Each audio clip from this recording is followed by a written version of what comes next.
Another overlooked issue is classification of separate versus marital property. The classic example of separate property is gifts to only one party in the estate.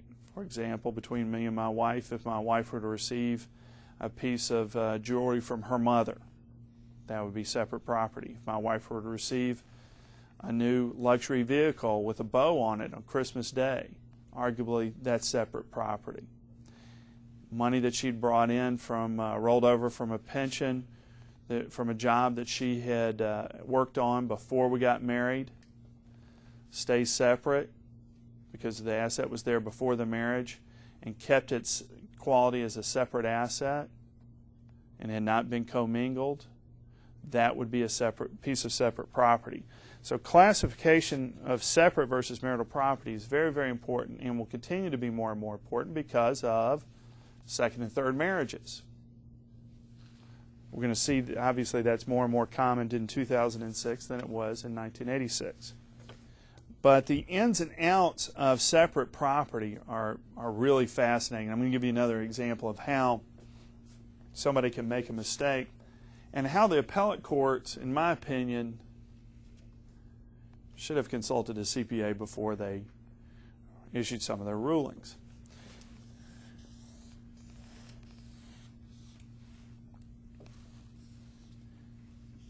There's really four categories of dealing with separate property and marital property. You have the original, or I guess we'll call the corpus of an asset. The original point in time, whether it be during the marriage or before the marriage, when the asset was created or acquired, it had a characterization of either separate or marital. Then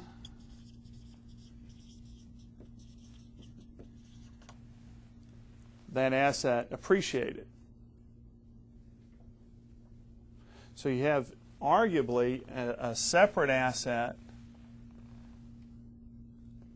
can become, the appreciation itself can become marital. Let me give you an example of that. We had an appellate opinion, and it seems awfully clear listening to the facts, but a wife received $600,000 in inheritance. She did what she should do, went over to her brokerage account, opened an account, dropped the $600,000 in it. Makes sense? Kept it in her own name, as well she should. Kept it. She didn't commingle the asset at all.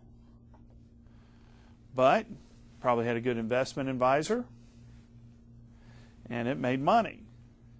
And where does that income go? On the 1040. Right.